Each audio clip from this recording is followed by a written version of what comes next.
পবিত্রতা অর্জন করা ঈমানের অঙ্গ বা অর্ধেকটা। আসুন আমরা হাদিস সম্বন্ধে তা দেখি এবং পড়ি, আর এই পবিত্রতা কিভাবে অর্জন করতে হয় সেটা আমরা শিখি।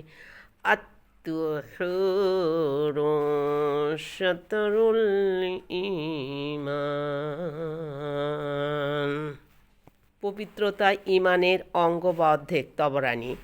এই পবিত্রতা কিভাবে অর্জন করতে হবে সেই সম্বন্ধে আমরা আজকে একটু আলোচনা করি। পবিত্রতা। অজুতে 4 ফরজ। সমস্ত মুখমণ্ডল ধৌত করা, 2 হাতের কনুই সহ ধৌত করা, মাথা 4 ভাগের 1 ভাগ মাসেও করা, 4 নাম্বার 2 পায়ের টাকনু বা গিরাসহ ধৌত করা। আমরা সবাই জানি, তারপরও জানা জিনিসগুলো যদি আরও বেশি আমাদের নজরে পড়ে আমরা আরও সচেতন হব, আরও মানার চেষ্টা করব এবং অন্যকে বলবো। যেমন গোসলে 3 ফরজ, সেটাও আমাদের পবিত্রতার সঙ্গে ওতপ্রোতভাবে জড়িত। 1 নম্বর গড়গড়ার সহিত কুলি করা, রোজাদার ব্যতীত। রোজা অবস্থায় কুলি করলে রোজা হবে না।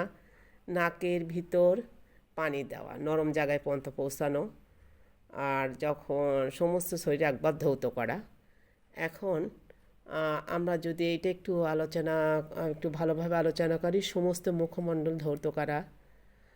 মুখমণ্ডল ধৌত করা, এটা মুখমণ্ডল বুঝতে তার আগে আমাদের মুখের ভিতরে গড়গড়া সহ পানি দিতে হবে, সেগুলো ফরজ না।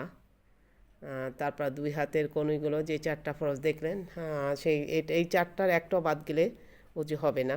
আর অন্য যেগুলো আছে সেগুলো আমরা নাকে পানি দেই, মুখে গড়গড়া সহ কুলি করি, আর এটা পুরোটাই মুখ ধোয়া।